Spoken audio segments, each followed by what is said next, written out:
tumbuh kembang anak secara bertahap ya, dan juga pastinya baik gitu tumbuh kembang anak ini adalah impian setiap orang tua.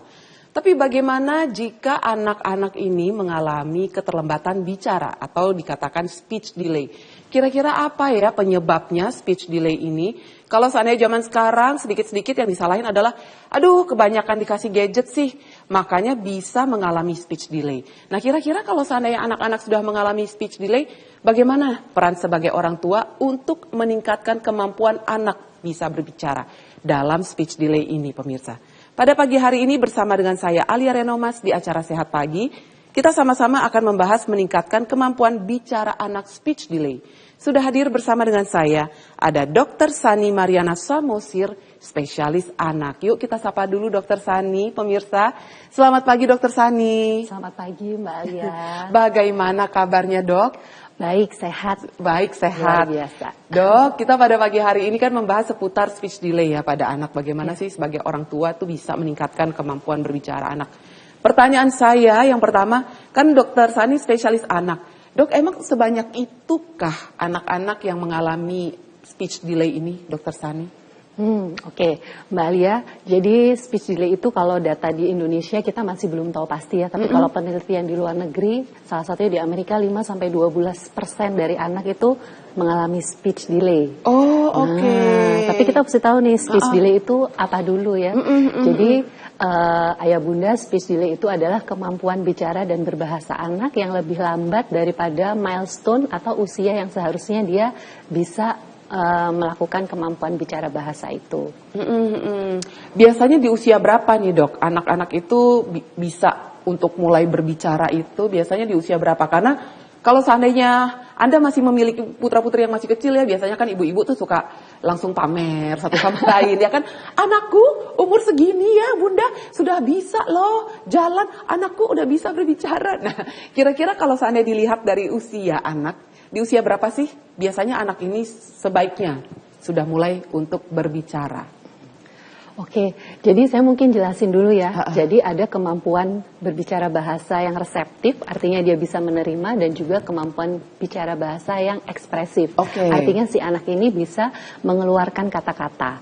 Ada beberapa red flag-nya Mbak Alia ya. Jadi kalau untuk kemampuan bicara reseptif, menerima, kita bisa melihat ketika anak usia 6 bulan. Mestinya ketika anak berusia 6 bulan dia sudah bisa mendengarkan berbagai macam sumber suara. Jadi suara klinting-klinting tanpa dia lihat, anak merespon. Suara pintu ditutup, anak ini juga sudah bisa mulai merespon. Suara panggilan dari orang tua, bisikan suara, dia merespon.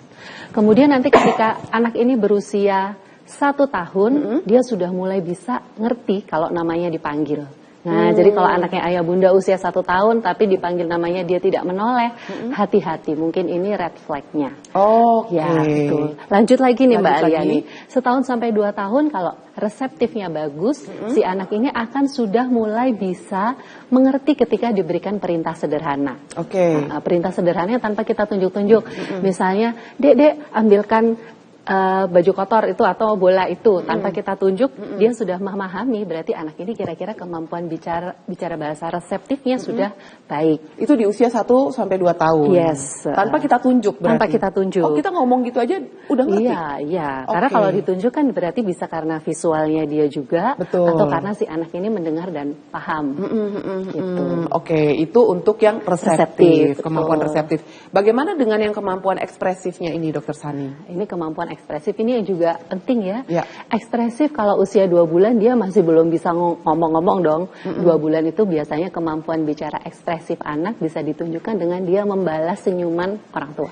Jadi kalau kita ngajak bercanda, kita kudang, si anak ini sudah membalas dengan senyuman. Usia 3 bulan, anak akan mulai bisa bicara kuing, u-a-i-u-e-o. Usia itu 3 bulan sudah ada dia sudah mulai mumbling gitu ya. Nanti ketika usianya makin gede, 8 bulan dia sudah mulai bisa babbling. Nah, babbling itu sudah ada konsonannya ta ta ta ta da da da da da, mulai suka menirukan suara yang ada di sekitarnya. Itu di usia 8 bulan. Berarti ini memang ada tingkatannya masing-masing ya dok ya? Jadi ada tahapan-tahapannya. Untuk si anak ini mulai berbicara. Berarti kalau seandainya si anak ini mengalami speech delay, di usia berapa nih orang tua mulai agak khawatirnya gitu? Di usia-usia tadi itu kan sudah ada red flags-nya ya. Betul. Kalau misalkan 6 bulan anak ini tidak respon terhadap suara apapun, maka sebaiknya orang tua sudah mulai berkonsultasi dengan tenaga kesehatan yang biasa ditemuin. Nah, jadi kalau anak saya ini kok dipanggil dengar suara dia tidak respon, maka kita bisa melakukan deteksi lebih awal. Kalau misalkan dia tidak merespon terhadap bunyi-bunyian di usia 6 bulan. Kita bisa lakukan, biasanya dokter akan menyarankan untuk melakukan tes pendengaran dulu. Oh, itu dulu yang dilakukan. Iya, betul. Jadi kalau seandainya si anak di usia 6 bulan ini tidak responsif, istilahnya seperti itu ya dok ya. Umpamanya kita panggil, dia tidak ada respon sama sekali. Atau kan biasanya orang tua suka gitu ya, di usia anak 6 bulan tuh suka manggil-manggil nama. Betul. Gitu. Suka kudang-kudang ciluk-bah, diciluk-bahin dia diem aja. Mungkin ngelihat kita ekspresinya lucu gitu, respon tapi tak ada suara yang keluar, tidak ada respon ketika mendengar suara, itu hati-hati. Itu hati-hati. Ya. Berarti itulah tanda-tanda mungkin sebaiknya Anda segera bawa anak Anda untuk diperiksakan ke dokter gitu supaya untuk diketahui kira-kira apakah memang ada kecenderungan akan speech delay ataukah tidak. Nah, kira-kira kalau seandainya penyebab dari speech delay ini apa ya pemirsa? Kita kayaknya boleh lah ya membahas lebih detail lagi seputar speech delay. Saya mengundang Anda pemirsa di rumah yang ingin berkonsultasi langsung dengan Dr. Sani. Pada pagi hari ini ya kita masih membahas seputar bagaimana sih meningkatkan kemampuan anak yang speech delay. Kita masih membahas seputar itu. Mungkin Anda di rumah memiliki putra-putri yang masih kecil, sudah mengalami gejala-gejala yang tadi Dr. Sani sempat mention ya. Mungkin diajakin ciluk-bah, kok nggak responsif. Datar aja dia, kalau kita orang dewasa ya datar ya, diajakin ciluk-bah, ya datar aja gitu ya dok ya, apa yang lucu nek gitu kan mikirnya gitu. Tapi kalau seandainya anak kecil kan lain lagi pastinya. Silakan pemirsa yang ingin berkonsultasi langsung dengan Dr. Sani bisa konsultasi via WhatsApp. Jangan lupa untuk selalu cantumkan nama dan usia babynya, usia anaknya ya, dan juga lokasi Anda di mana. Kami jeda sejenak pemirsa, jangan kemana-mana, kami akan segera kembali sesaat lagi.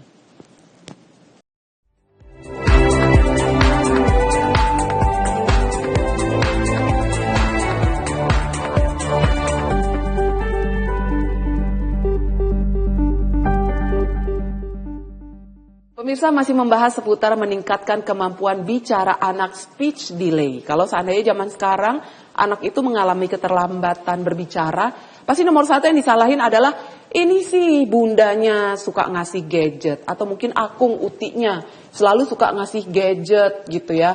Bikinnya katanya supaya anaknya ini anteng gitu. Tapi akhirnya mengakibatkan speech delay. Betul atau tidak? Kira-kira apa sih penyebab dari speech delay ini pemirsa? Saya kembali lagi kepada Dr. Sani. Dok, apa dok penyebab dari speech delay ini sendiri? Betul nggak ada pengaruh gadget di situ? Karena kan kita zaman sekarang kalau seandainya ada kesalahan dikit, oh anaknya ini mengalami keterlambatan A, I, U, E, O, itu yang disalahin pasti gadgetnya. Terus akhirnya dicari tahu siapa ini pelaku yang memberikan gadgetnya. Mencari pelaku dan kambing hitam ya. Ya itu dok, makanya yang ditanya betul nggak sih dok? Gadget itu bisa menyebabkan speech delay. Apa sih penyebabnya Dokter Sani? Oke. Silakan dokter. Ya, Mbak Alia dan mama papa yang ada di rumah. Jadi speech delay itu ada yang primer, memang speech delay, dan ada yang sekunder. Oh, ada primer dan sekunder. Sekunder ini berarti si anak ini dia mengalami speech delay karena ada sebab yang lain. Nah, ini yang perlu penanganan dari medis dan perlu dideteksi awal dan ditata laksana. Oke. Contohnya penyebab sekunder tadi yang salah satu kita udah bahas di sesi awal ya. Kalau misalkan anak mengalami gangguan pendengaran. Nah, jadi kalau hati-hati nih ayah bunda kalau misalkan 6 bulan anaknya nggak respon sama berbagai macam suara, ini red flag. Segera konsultasikan ke dokter. Kemudian penyebab lain adalah apabila si anak ini masuk ke dalam kelompok gangguan spektrum autisme. Nah, karena biasanya anak-anak ini datang ke dokter bukan karena dok anak saya ini autis deh kayaknya, enggak. Mereka datang karena dok anak saya umur 2 tahun, 3 tahun kok belum bisa ngomong ya.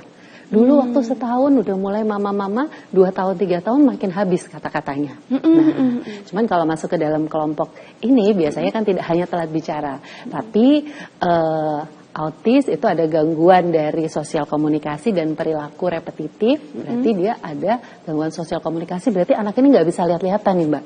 Dipanggil eye contact. Eye contactnya sangat minimal, sangat okay. less eye contact. Di toel dia nggak respon gitu. Kemudian sebab lain ya yang sekunder adalah apabila anak ini nantinya akan jadi retardasi mental atau intellectual disability. Nah, kalau ini ciri-cirinya sejak awal si adik ada keterlambatan di berbagai macam domain perkembangan. Jadi yang telat nggak cuma bicara bahasa, tapi kemampuan motorik kasarnya, kemampuan adik bisa tengkurap, duduk, berdiri, berjalan telat. Kemampuan motorik halus, kemampuan dia meraih benda telat. Kemampuan dia bermain tangan, maksud kita kan mulut ini juga terlambat, dan kemampuan perkembangan yang lain terlambat. Nah, dan yang keempat ini yang paling sering ya, yang tadi disampaikan oleh Mbak Alia ya juga ya, salah satu sebabnya juga adalah karena stimulasi yang kurang tepat. Oh, stimulasi yang kurang tepat. Nah, stimulasi seperti apa aja nih Dokter Sani yang kurang tepat? Karena kan kadang kita sebagai orang tua berpikir bahwa kita sudah memberikan stimulasi yang baik nih untuk anak-anak kita atau mungkin untuk baby kita gitu. Tapi ternyata kalau seandainya di dunia kedokteran kurang tepat itu stimulasinya. Nah, kira-kira stimulasi yang seperti apa nih Dokter Sani yang dikatakan kurang tepat? Let's say tadi pemberian gadget mungkin ya. Selain itu ada lagi nggak, Dok? Jadi supaya anak itu bisa bicara dengan baik ya, kita lihat lagi perkembangan auditori anak itu paling cepat ketika bulan-bulan pertama. Jadi anak tuh kan sudah, dia melihatnya jelas kan usia 4 sampai 6 bulan kan udah mulai jelas. Tapi untuk kemampuan pendengaran dia itu sudah mulainya lebih awal. Jadi si anak ini sejak dalam kandungan begitu lahir ya diajak komunikasi deh. Diajak ngobrol aja sama papa mamanya. Kita ke ibunya nyusuin mungkin misalnya sambil dinyanyikan, sambil diajak ngomong. Walaupun anaknya belum bisa ngomong. Belum bisa, iya. Tetap harus kita kasih pengalaman, experience gitu dulu. Ya? Si anak ini harus mendengarkan berbagai macam Mbak Alia. Jadi kalau dia nggak pernah mendengar, mungkin ibunya diem aja hanya berbicara dengan bahasa kalbu, ya si anak ini akan bicaranya dengan bahasa kalbunya juga. Gitu. Apalagi kalau punya ibunya itu yang nggak suka ngobrol gitu loh, Dok. Jadi bingung juga ya mau ngomongin apa. Terus kan terkadang kita kalau seandainya melihat mungkin iklan-iklan ya di TV gitu yang kita lihat pemirsa, kadang ada ibu gitu yang sambil menyusui anaknya sambil ngobrol gitu. Kadang suka mikir, ini ngobrolin apa sih? Anaknya lo nggak bisa ngomong, belum bisa ngomong, belum bisa responsif. Tapi ternyata ini adalah salah satu cara stimulus yang baik ya. Betul. Untuk bisa meningkatkan kemampuan bicara anak gitu. Jadi supaya tidak mengalami speech delay. Jadi diajakin nyanyi-nyanyi, dengerin lagu, itu boleh. Diajakin ngobrol-ngobrol, walaupun anaknya belum bisa ngobrol, nggak apa-apa, ibunya ngobrol sendiri sekali-sekali, itu stimulus yang baik. Betul. Selain itu ada lagi nggak, Dok? Ya, jadi selain kita ajakin ngobrol sejak awal ya, sering-sering diperdengarkan, kan indera anak itu macam-macam ya, indera penglihatan, kita lihat, indera pendengaran, kita ajakin ngobrol dengan bahasa yang betulan. Jadi kadang-kadang kan suka mimi cucu dulu. Nah, ini nanti anak jadi bingung karena sekali ibunya bilang mimi cucu, sekali nanti bilang minum susu. Itu kan dua hal yang berbeda. Jadi kayak belajar bilingual padahal enggak. Jadi bicaranya kita gunakan bahasa yang memang kita akan ajarkan kepada anak. Gitu. Jadi bukan orang tua yang ngikutin bahasanya anak ya. Memang kita harus berbicara tuh bahasa orang dewasa gitu pemirsa.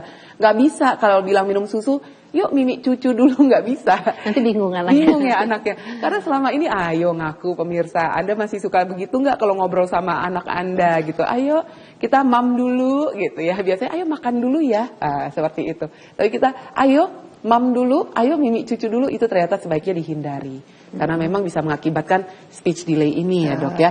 Dok, ada nggak sih faktor resiko sekiranya yang bisa menyebabkan speech delay pada anak? Apakah mungkin ada faktor genetik di situ berperan gitu ya? Ataukah mungkin ada faktor-faktor yang lain? Ada faktor resikonya nggak, Dok? Iya, Mbak Alia, jadi faktor resiko genetik itu tetap ada ya. Oh, tetap ada? Ada faktor resiko genetik, tapi itu tidak bisa kita modifikasi. Yang bisa dimodifikasi adalah faktor lingkungan. Beberapa faktor, kalau genetik kita kan jarang ya periksa genetik pada anak. Itu beberapa anak dengan kelainan genetik. Mungkin yang kita bisa lihat adalah faktor risiko yang ada sejak lahir. Biasanya anak-anak dengan sindrom rubella kongenital. Apa itu, Dok? Rubella. Anak-anak sekarang kalau usia 9 bulan, 18 bulan kan sudah diberikan vaksin MR, measles and rubella atau campak rubella. Karena rubella ini apabila mengenai ibu hamil, dia dapat menyebabkan ketulian. Nah, jadi ketulian si anak ini akan mengalami gangguan pendengaran, tak bisa ngomong dia, gitu. Jadi ini yang kita mesti deteksi. Biasanya ibu hamil akan disarankan oleh dokter obgynnya untuk screening torch dulu nih, toxoplasma, rubella, cytomegalovirus. Karena ini salah satu langkah preventif yang bisa kita lakukan. Dok, kalau dulu nggak cek gimana? Ya kita lihat nih anak kita 1 bulan, 2 bulan, responnya bagaimana? Kalau misalkan dia nggak terlalu respon dengan suara, nah itu kita boleh screening pendengaran. Itu yang pertama. Itu yang pertama. Kemudian faktor medis lain yang bisa menyebabkan gangguan bicara bahasa adalah biasanya pada bayi-bayi yang mengalami kuning yang sangat tinggi. Nah, jadi bayi baru lahir itu biasanya kan ada yang kuning ya. Kuning ya, betul. Ada kuning yang wajar, ada kuning yang tidak wajar. Nah, kalau kadar bilirubinnya sudah sangat tinggi, dia berisiko menembus sawar darah otak dan itu berisiko menyebabkan gangguan pendengaran juga.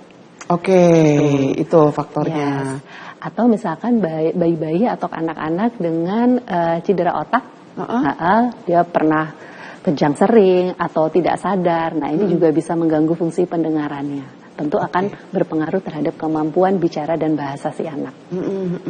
Berarti ini orang tua memang harus sebaiknya aware ya dok ya Betul. tentang perkembangan anak. Karena terkadang kita sebagai orang tua itu suka suka kelewatan gitu dok.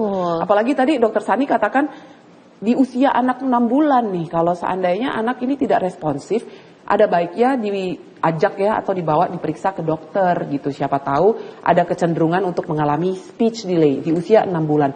Kebayang aja nggak sih kalau seandainya ayah dan ibunya, let's say ya, bekerja gitu ya dok ya. Terus siapa yang bisa melihat tumbuh kembang atau perkembangan anak kalau seandainya di usia 6 bulan, ternyata anak ini sudah mengalami gejala speech delay. Terus kita membawa periksa ke dokternya itu agak telat. Kira-kira apa ya yang terjadi? Kita akan bahas sesaat lagi pemirsa. Jangan kemana-mana, tetap di Sehat Pagi.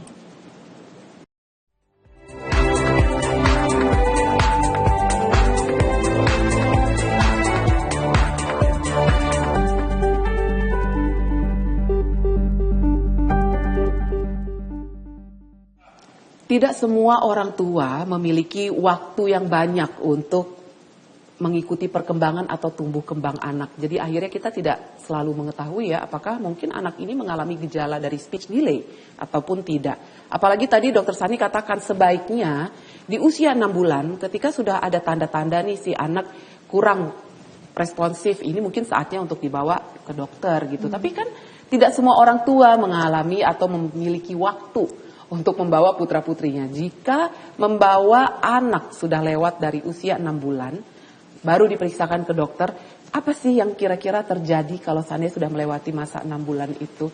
Saya kembali lagi kepada dokter Sani ya pemirsa. Bagaimana dok kalau Sani sudah melewati masa 6 bulan, terus orang tuanya juga kurang aware gitu ya tentang tumbuh kembang anak. Apa nih kira-kira yang akan terjadi jika mungkin baru dibawa ke dokter ini di usia anak, let's say 8 bulan atau 9 bulan gitu. Nah ini apa yang akan terjadi dok? Ya, jadi kalau kemampuan pendengaran kan dia sudah mulai mendengar sejak awal. Kalau kita tidak detect dengan awal, berarti anak ini ya tidak mendengar dengan cukup, tidak mendapatkan experience suara yang cukup, sehingga kita agak telat. Tapi sebetulnya tidak harus menunggu 6 bulan. Jadi ayah bunda ini sudah ada buku yang namanya buku KIA, buku ibu dan anak yang warna pink. Itu pasti semuanya punya. Dan di situ pemerintah sudah buatkan screening atau tahapan perkembangan apa yang sudah harus dicapai oleh anak. Nah, jadi nggak harus nunggu 6 bulan juga Mbak Alia. Di situ ada 0 sampai 28 hari, 28 hari sampai 3 bulan, 3 bulan sampai 6 bulan. Ayah bunda bisa checklist secara mandiri. Seandainya ada satu yang ketika dia usianya udah 3 bulan adik belum bisa, maka sebaiknya segera dikonsultasikan. Ke posyandu kek, ke puskesmas kek, atau mau langsung ke dokter anak juga boleh. Karena seandainya memang ditemukan adanya yang nggak pas, maka anak ini akan direfer sehingga penanganannya lebih cepat. Gitu. Kita juga lakukan stimulasinya seperti apa sebetulnya di buku itu sudah ada Mbak Alia. Sudah ada ya. Gitu. Cuman biasanya nggak dibuka aja.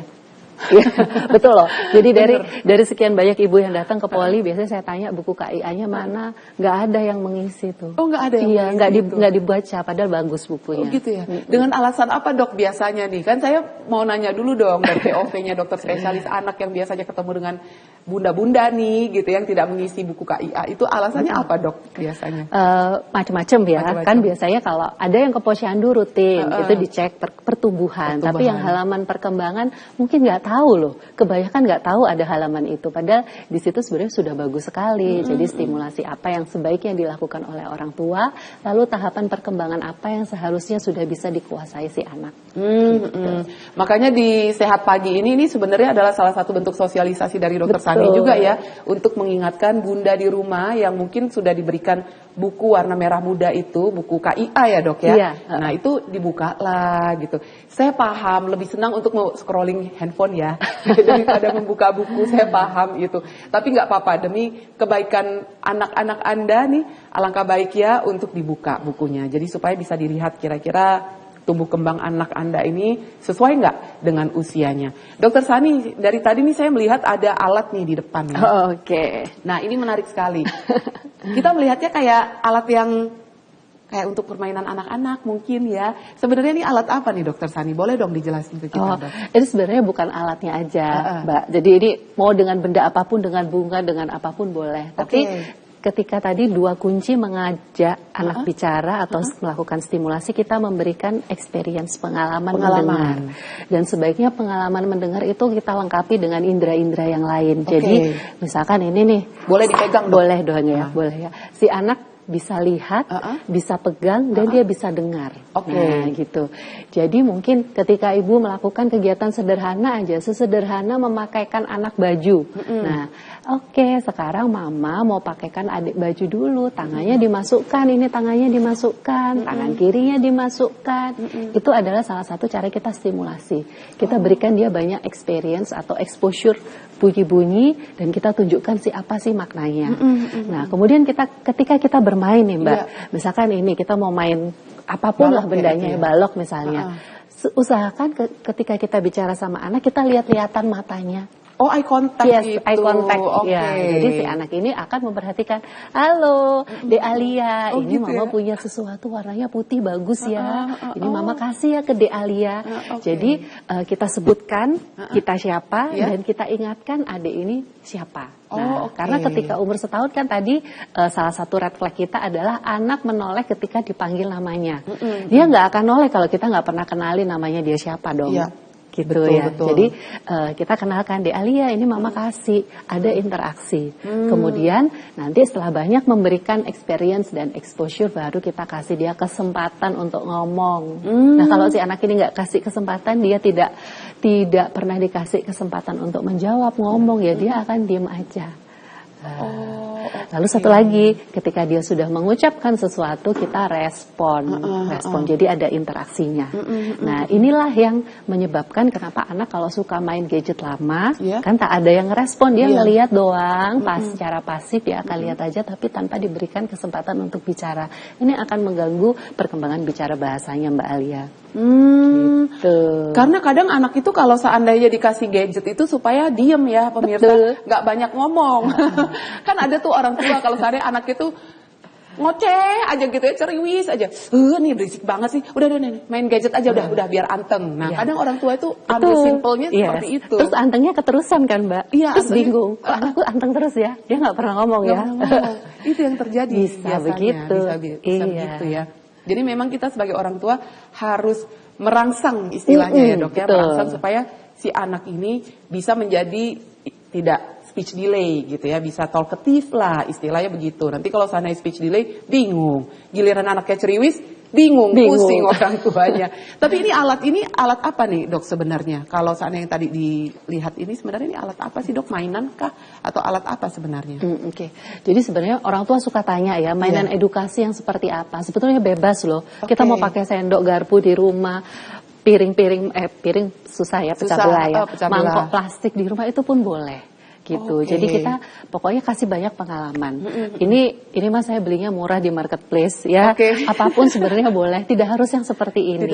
Kalau bermain mungkin sesuatu yang mudah digenggam sama anak. Terus harus ada interaksinya. Percuma kita pajang mainan apapun di rumah banyak-banyak, tapi nggak pernah kita ajak si anak ini. Di Alia, ayo kita main dulu. Nggak pernah diajak ngomong gitu, ya susah juga nih anak akan berbicara.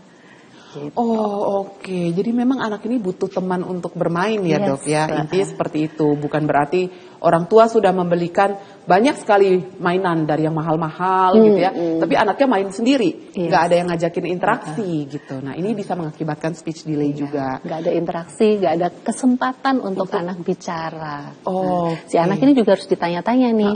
Oke, misalkan nih tadi ya, ini mama kasih ke adik Alia ya. Adik Alia coba dong. Bagus ya mama punya yang warna putih. Mama punya 2. Bentar nih.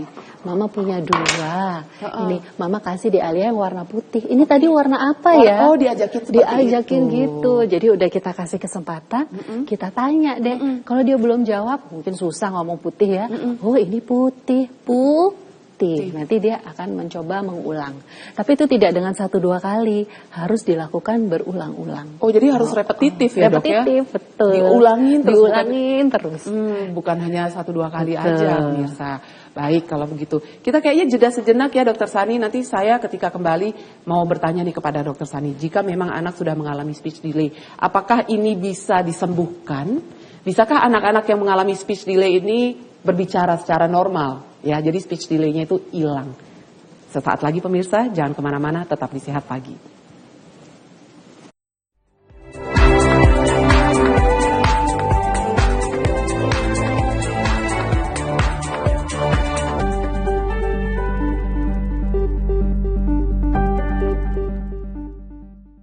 Sejuta orang tua pasti ya. Jika anak mengalami speech delay ini kira-kira bisa nggak ya sembuh gitu. Jadi anak ini tidak mengalami speech delay lagi.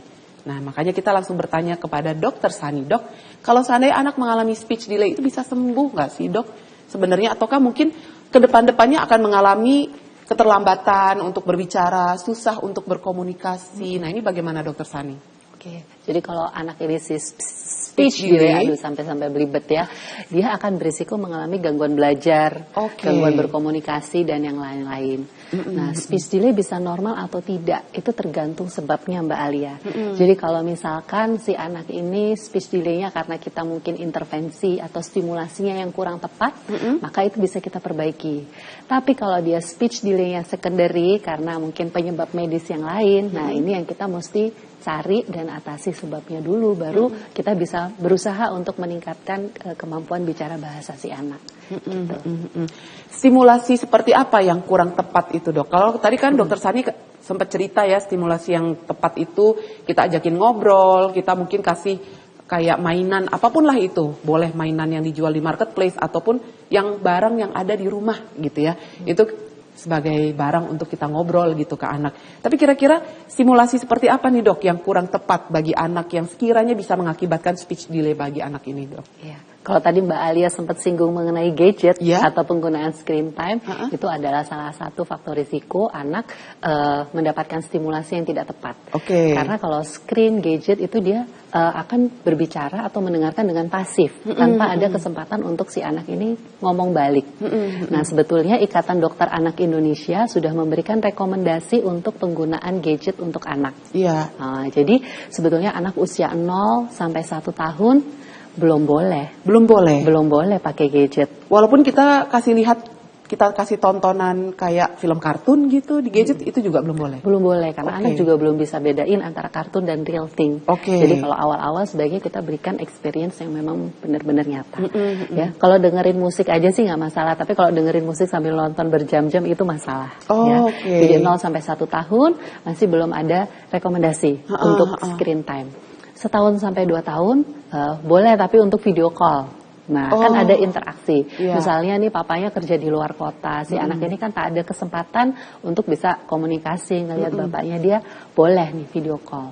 Sambil ada interaksi ngomong antar 2 arah. Makin gede, menuju ke 3 tahun boleh lah, tapi maksimal 1 jam. Dan ini harus didampingi. Gitu. Anak yang lebih besar ini lebih challenging ya, karena kan sekarang sekolah nih sudah pakai gadget. Betul. Untuk 6 sampai 12 tahun juga ada rekomendasinya. Sebetulnya mereka hanya boleh pakai maksimal 90 menit dalam 1 hari. Itu usia 6 sampai 12 tahun. Oh, 90 menit dalam betul, satu hari iya. itu maksimal. Itu cukup sulit ya. Iya, betul. Karena kan sekarang komunikasi juga sudah menggunakan gadget dan lain sebagainya. Nah, untuk anak yang usianya lebih besar, mungkin selain kita berikan batasan, orang tua juga harus mendampingi Mbak Alia. Karena kan perkembangan informasi itu sangat cepat. Kalau orang tua tidak membantu mengawasi apa yang ditonton anak di gadgetnya, ini akan bisa membawa dampak yang kurang baik. Gitu. Itulah stimulus yang kurang tepat ya dok ya, kalau seandainya pemberian gadget, apalagi tidak sesuai dengan usianya ya pemirsa, dan sudah melewati batas screen time. Ini yang paling penting. Karena kalau seandainya katanya dok, kalau seandainya melewati batas screen time itu malah bisa bikin anak menjadi lebih agresif ya, itu betul atau tidak dok? Ataukah itu cuma hoax belaka aja? Agresif tuh ya, karena kalau kita melihat gadget itu kan semuanya cepat ya, bergerak betul. dengan cepat. Kadang-kadang orang tua tuh suka bangga, anaknya setahun tapi sudah bisa mencet-mencet yang ada di handphone. Memang sangat mudah, tapi bukan berarti si anak ini paham. Kita tetap milestone perkembangan bicara bahasa anak seperti yang tadi kita udah bahas di awal. Jadi anak-anak ini akan melewati perkembangan yang bertahap. Nggak ada langsung, nggak pernah ngomong, tapi setahun dia sudah langsung bisa membentuk kalimat, itu tidak. Oke, baik. Dok, ini sekarang kita bacakan dulu ya WhatsApp ya, Dokter Sani. Ada Ibu Rina di Madiun. Halo, selamat pagi Bu Rina. Dok, bila anak mengalami speech delay nih dok, adakah makanan khusus atau penunjang yang bisa membuat si anak ini akhirnya speech delay-nya jadi hilang gitu, jadi sembuh gitu, Dokter Sani? Bagaimana dok untuk Ibu Rina di Madiun? Silahkan Dokter Sani. Ya. Halo Ibu Rina, ya terima kasih pertanyaannya ya. Jadi tadi kalau untuk speech delay kita harus cari tahu dulu sebabnya apa. Ya, makanan khusus tidak ada. Kalau ada makanan khusus yang bisa bikin anak ini jadi bisa bicara, pasti semua orang tua sudah membeli. Jadi yang terpenting adalah memberikan pengalaman atau experience dan memberikan anak kesempatan. Makanan penunjang mungkin kalau secara spesifik kan tadi nggak ada, tapi kita harus tetap memberikan makanan yang bergizi. Anak-anaknya memenuhi kebutuhan makronutrisinya, ada karbohidratnya, ada protein hewaninya, ada lemaknya, kemudian vitamin dan mineral juga kita penuhi juga. Itu sih niscaya kalau growth-nya bagus, beratnya naik bagus, panjang tingginya naik bagus, dan lingkar kepalanya naik bagus, kita stimulasi dengan baik si anak ini kemampuan bicara bahasa dan kemampuan perkembangan yang lain juga akan bagus. Katanya ada yang bilang juga dok, kayak makanan ultra processed food ini bisa mempengaruhi kemampuan anak nih, istilahnya perkembangan anak. Nah itu bagaimana dok, betul atau tidak? Jadi kalau ultra processed food sebenarnya kan secara harfiah juga tidak begitu baik ya untuk anak ya. Dan itu nanti bisa akan mempengaruhi si anak ini. Tapi terpenting adalah tetap lagi, selain dari nutrisi yang cukup, kita lakukan stimulasi, berikan kesempatan anak untuk bicara. Oke, baik kalau begitu. Selanjutnya dok, ada Zuni Hidayat dari Tangerang. Selamat pagi Ibu, nih kayaknya Ibu Zuni Hidayat ya. Cerita begini dok, saya mempunyai anak usia 4 tahun. Didiagnosa dokter ASD dan speech delay dokter. Dia masih babbling sepatah 2 kata. Dia itu bisa gitu, seperti awas, cucu, selesai, terima kasih. Bernyanyi tayo pun dia bisa dengan versi dia tapi ya dok ya. Mohon berikan saya masukan dan motivasi untuk saya agar saya bisa membimbing anak spesial saya. Terima kasih. Silakan Dokter Sani untuk Ibu Zuni Hidayat dari Tangerang. Ibu Zuni, saya kasih gini dulu. Jadi tadi ini salah satu yang kita bahas, speech delay karena penyebab sekunder. Salah satunya adalah autism spectrum disorder, gangguan spektrum autisme. Biasanya orang tua datang karena anaknya telat ngomong. Nah, baru nanti ketika ketemu dengan dokter dilihat bahwa si anak ini mengalami ada 2 domain yang merupakan gejala autis ya. Yang pertama adalah dia ada gangguan sosial komunikasi, interaksinya kurang sekali. Dipanggil nggak ada eye contact, ditolek dia tidak menoleh, kemudian biasanya tidak bisa memusatkan perhatian ke satu hal yang sama nih. Misalnya nih, Mbak Alia lihat itu apa deh. Nah, Mbak Alia akan ikut melihat ke arah yang saya tunjuk. Biasanya anak-anak yang masuk ke dalam spektrum ASD ini, dia tidak respon. Tidak respon. Gitu. Jadi ada gangguan sosial komunikasi, dan yang kedua adalah perilaku repetitif yang berulang. Nah, biasanya dia suka melakukan gerakan-gerakan yang khusus nih, begini-begini, hand flapping. Nah, kemudian ada juga perilaku repetitif berulang dan terbatas. Maunya mainan itu aja. Jadi misalkan main roda diputar-putar itu aja. Nah, Untuk anak yang usianya 16 sampai 30 bulan, maka orang tua bisa melakukan screening MCAT ya, screening mandiri atau konsultasikan ke dokternya, dokter anaknya. Kemudian apabila si anak ini berisiko, kita akan lakukan diagnostik lanjutan. Nah, apabila memang masuk ke dalam kelompok spektrum autis ini, maka kita harus lakukan intervensi. Nah, itu harus ada terapi-terapi yang khusus dan bundanya harus punya kesabaran yang seluas samudra. Nah, spektrum autis itu spektrum juga ya Mbak Alia ya. Jadi spektrum itu luas, ada yang ringan dan ada juga yang sangat profound atau berat. Nah, kalau yang ringan mungkin biasanya malah agak delay nih ketahuannya. Nah, karena seakan-akan ya anaknya biasa aja, tapi baru ketahuannya pas sudah lebih besar. Kalau yang dia berat banget, ya itu kita biasanya udah bisa tahu sejak awal. Setahun dicolek, dipanggil namanya nggak noleh, kita tunjukin sesuatu dia tidak merespon, atau biasanya anak kalau udah setahun dia kepengen sesuatu dia nunjuk, dia anak nggak nunjuk, jadi tidak menunjuk tapi dia menarik. Nah, jadi mama aku mau, nggak bisa ngomong ya, ini atau rewel, tantrum, biasanya demikian. Nah, kalau di secara internasional memang biasanya umumnya baru terdiagnosa sejak usia 4 tahun, karena ya telat-telat tadi. Oleh karena itu apabila ayah bunda merasa ada anaknya mengalami gejala-gejala di atas, segera konsultasikan. Karena kalau kita misalkan lakukan intervensi lebih dini, harapannya otak anak tuh 3 tahun pertama dia masih bisa plastis, masih bisa berkembang dengan baik. Kita akan, kalau apabila kita berikan intervensi dengan tepat, harapannya nanti luarannya akan lebih baik. Gitu. Nanti kita bahas lebih detail lagi ya Dokter Sani. Saya penasaran nih, apakah speech delay ini sebenarnya bisa disembuhkan atau tidak gitu ya. Apalagi kalau misalnya anak-anak sudah mengalami speech delay ini pemirsa. Ini terlepas dari spektrum yang istilahnya mungkin anak ini ada autisme atau apa gitu ya. Terlepas dari itu. Tapi ketika anak mengalami speech delay, apakah nantinya ketika anak ini tumbuh dewasa, bisakah si anak ini tidak mengalami speech delay lagi? Sesaat lagi pemirsa, jangan kemana-mana, tetap di Sehat Pagi.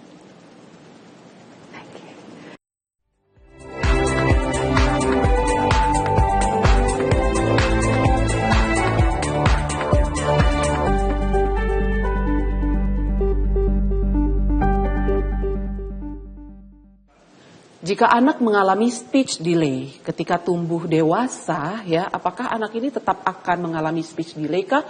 Atau bisa tidak mengalami speech delay? Istilahnya bisa sembuh gitu ya speech delay-nya. Saya kembali lagi kepada Dokter Sani. Bagaimana dok? Kalau seandainya anak ketika di usia masih baby, masih kecil, mengalami speech delay, terus akhirnya sudah ketahuan nih sama orang tuanya, sudah dibawa diperiksa ke dokter. Apakah bisa disembuhkan atau tidak Dokter Sani? Ya, oke. Jadi tergantung tadi penyebabnya apa. Kalau misalkan dia yang karena kurang tepatan stimulasi, maka kita bisa perbaiki. Tapi kalau misalkan dia yang karena penyebab sekunder, ini agak berat PR-nya. Ya, jadi tetap kita harus lakukan intervensi supaya meningkatkan kemampuan bicara bahasa anak. Bahasa itu adalah komunikasi. Seandainya dia yang karena hearing impairment, maka apabila tak bisa bicara, kita bisa gunakan bahasa isyarat. Nah, media komunikasinya bisa lain, sehingga anak ini tetap bisa berkembang, ya, dia tetap bisa hidup dan bisa mandiri. Nah, kemudian kalau misalkan sebab lainnya mungkin anak-anak dengan kelompok spektrum autis. Nah, ya kita akan lakukan intervensi untuk meningkatkan kemampuan berkomunikasi si anak ini supaya nantinya dia bisa mandiri. Gitu. Kalau yang karena kekurangan atau kekurang tepatan intervensi sih, saya rasa kalau orang tuanya sudah melakukan stimulasi dengan tepat, dia akan bisa bicara, akan bisa baik gitu. Kalau seandainya dibawa ke dokter gitu ya dok ya, terus akan diberikan terapi dong pasti sama dokter. Akan seperti apa tuh kira-kira terapinya? Kan kayaknya kalau seandainya pun dibawa ke dokter, nggak mungkin dokternya aja gitu ya yang ngasih stimulasi gitu. Atau mungkin merangsang supaya si anaknya ini tidak mengalami speech delay. Pasti akan ada peran orang tua juga nih untuk bisa mengatasi speech delay anaknya. Akan seperti apa sih dok kira-kira terapinya kalau seandainya dibawa ke dokter? Dibawa ke dokter Sani gitu. Terus dokter Sani akan memberikan Seperti apa nih terapinya? Biasanya kalau datang ke dokter, dokter itu akan memberikan arahan bagaimana cara melakukan stimulasi yang baik di rumah. Apabila diperlukan, misalnya anak-anak dengan speech delay yang karena sebab sekunder, maka akan ada terapi atau intervensi khusus sesuai dengan kebutuhan. Ini perlu dikonsultasikan dengan dokter. Mungkin ada dokter rehab medik yang mendampingi, fisioterapi yang mendampingi, terapis bicara, terapis okupasi, dan yang lain-lain. Ini mesti spesifik berdasarkan kondisi dan kebutuhan si anak. Seperti itu tuh Mbak Alia. Berarti kalau seandainya si anak ini mengalami speech delay ketika di usia masih kecil gitu, apakah ketika dia dewasa pun akan mengalami speech delay juga kah gitu, keterlambatan untuk mengolah informasi juga kah atau tidak nih dokter? Tergantung sebabnya lagi. Nah, kalau dia karena speech delay yang primer yang mungkin kita stimulasinya kurang tepat, itu kalau dia bisa catch up dengan tahapan perkembangan bicara bahasa anak ya, harusnya luarannya baik. Gitu ya dok ya. Karena kemampuan perkembangan anak yang tadi ada 4 motorik kasar, motorik halus, bicara bahasa, personal sosial, ini yang nantinya later on akan menjadi IQ, kemampuan kognitif anak dan kemampuan dia berperilaku yang baik. Gitu. Jadi nggak boleh timpang Mbak. Jadi 4 pilar perkembangan anak ini harus baik semua. Kadang-kadang kan orang tua seneng ya, bangga loh anaknya udah jago ini. Maunya jago semua sih. Nggak harus cepet-cepetan. Tapi yang penting sesuai dengan milestone-nya aja itu sudah sangat baik. Gitu. Dan ini terapi ini akan diberikan murni terapi saja kah atau akan ada intervensi obat-obatan yang masuk ke dalam anak ini, Dokter Sani? Iya. Lagi-lagi kalau itu harus spesifik sesuai dengan kebutuhan anak. Jadi nggak bisa kita berikan untuk semuanya. Dan kalaupun nanti mama papa anaknya akan direfer ke terapis, yang terpenting adalah bagaimana di rumah. Karena anak ini kan tidak 24 jam dibawa ke klinik atau terapi, ya. Tapi lebih penting adalah bagaimana kita menyiapkan lingkungan yang kondusif di rumah, kemudian bagaimana kita berinteraksi dengan anak di rumah dan melakukan stimulasi di rumah, gitu. Batasan usia sampai usia berapa nih anak bisa mengalami speech delay? Istilahnya ini deadline bagi orang tua lah yang mungkin selama ini orang tuanya kurang aware dengan tumbuh kembang anak. Jadi di usia batas maksimal anak di usia berapa nih akhirnya bisa mengalami speech delay ini dok? As soon as orang tua catch up anak saya ini ada yang nggak pas gitu. Karena kalau batasan usia kan bisa bervariasi. Betul. Ya. Begitu orang tua menyadari, oh misalnya usia tadi 6 bulan anak saya nggak respon sama suara, go to your doctor. 8 bulan anak saya tidak babbling, berangkat. Gitu. Jadi kalau dibilang terlambat ya enggak, secepat apapun orang tua menyadari ada yang tidak tepat, maka bawalah ke dokter terdekat atau tenaga medis yang biasanya mendampingi ayah bunda. Oke, baik kalau begitu Dokter Sani. Jadi jangan ditunda-tunda ya dok ya. Kalau seandainya nanti kalau ditunda-tunda sampai 4 tahun ya udah telat banget. Udah telat ya dok ya. Kalau jadi as soon as ortu merasa ada yang tidak tepat, segera dibawakan dan dikomunikasikan nanti untuk evaluasi lebih lanjut. Oke, baik kalau begitu Dokter Sani. Inilah pentingnya ya, ayah dan ibu itu harus satu suara. Kalau ibunya ngerasa bahwa ini ada yang nggak beres dengan tumbuh kembang anak kita gitu ya, janganlah ayahnya bilang nggak usah lebay, ya kan? Udah ditunggu aja, bentar lagi juga bisa ngomong sendiri. Janganlah begitu. Jadi ini pentingnya untuk satu suara antara ayah dan ibunya. Baik kalau begitu pemirsa, kita harus jeda sejenak. Nanti ketika saya kembali saya akan minta tips dari Dokter Sani bagaimana caranya tips ya supaya bisa meningkatkan kemampuan berbicara anak yang speech delay. Sesaat lagi pemirsa, jangan kemana-mana, tetap di Sehat Pagi.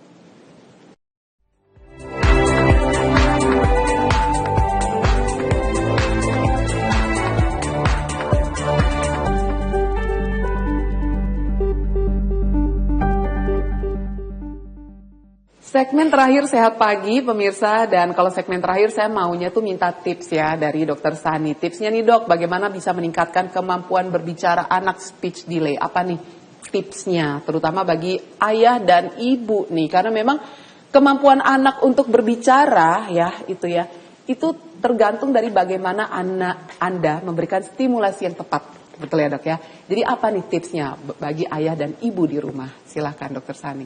Iya, oke. Oke, thank you Mbak Alia. Jadi tadi sebenarnya kita udah bahas ada 2 kunci yang utama dengan memberikan experience atau exposure. Kita tunjukkan nih berbagai macam bunyi-bunyian, dengar-dengeran. Jadi suara kelintingan, suara kita mungkin steker lampu, suara ini suara nyanyian, berbagai macam suara. Berikan anak itu experience banyak mendengar. Termasuk ketika kita melakukan sesuatu kegiatan ya, kita kata-katakan nih. Kayak tadi nih, oke, mama mandiin adik dulu ya, mama gendong dulu, aduh mama peluk adik dulu ya. Dia mendapatkan experience dipeluk, oh ini toh namanya peluk. Gitu. Oh ini rasanya dipeluk. Iya, ini gitu rasanya ya? dipeluk, oh ini peluk nih. Atau ini nih mama kasih bola ya, buat adik Alia. Nah, dia tahu, jadi dia mendapatkan banyak experience. Atau misalkan kayak kalau mau kita jelasin tentang binatang nih, daripada susah-susah beli buku, ajak aja ke Bonbin, Mbak. Oh, iya, kebun benar binatang. juga. Tadi ada ibu di Tangerang yang nggak tahu kebun binatang ya. Boleh kita tunjukkan. Oh ternyata itu ya yang namanya gajah memang benar-benar besar, belalainya panjang. Jadi anak itu melihat, dia dengar dan dia rasakan. Sensory inputnya lengkap dan banyak. Gitu. Itu adalah experience yang kita bisa berikan kepada anak. Kemudian jangan lupa dikasih kesempatan untuk anak ini bisa bicara, kita tanyakan. Atau ketika dia ngomong baba-baba kita respon. Anak ini akan sangat senang ketika orang tua merespon. Jadi responnya bisa berupa tepukan, bisa berupa hore, atau berupa anak ini dipeluk. Gitu. Jadi dia akan merasakan, oh ternyata kalau aku ngomong nih orang akan merespon gitu. Atau mungkin kita juga bisa respon dengan kata-kata dan kita berikan dia kesempatan untuk ngomong, tanya lagi. Oh ya tadi mama peluk, sekarang adek apa mama nih peluk gitu. Jadi dia akan mendapatkan exposure dan atau experience dan kesempatan untuk bicara. Gitu. Dan jangan lupa ya untuk parents, untuk red flag yang tadi, apabila sudah ada tanda-tanda waspada, segera dikonsultasikan agar kita bisa lakukan intervensi lebih cepat, jadi tidak terlalu terlambat. Karena 3 tahun pertama otak anak masih sangat bisa berkembang dengan cepat. Harapannya bila intervensinya tepat, maka outcome-nya akan bisa lebih baik.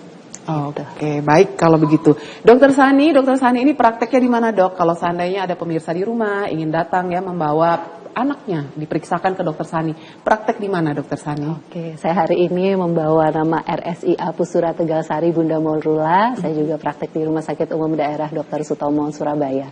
Oke, baik kalau begitu. Dokter Sani Mariana Samosir, spesialis anak. Terima kasih banyak dokter Sani sudah mau meluangkan pagi harinya ya dok ya. Iya. Sehat selalu ya dok. Sama-sama Mbak Alia juga dan juga ayah bunda yang mengikuti acara Sehat Pagi, sehat semuanya ya. Amin. Semoga kita bisa jumpa di lain kesempatan ya Dokter Sani. Terima kasih pemirsa sudah menonton acara Sehat Pagi. Memang kita kalau sebagai orang tua harus menjadi supporter terbaik bagi anak-anak kita ya. Apalagi kalau saat ini anak masih mengalami masa tumbuh kembang. Gak apa-apa, kita yang tadinya pendiam harus rajin untuk berbicara. Berikanlah experience ya dan juga pengalaman bagi putra-putri Anda supaya tidak mengalami speech delay. Alia Renomas pamit pemirsa, sehat selalu jiwa dan raganya. Sampai jumpa.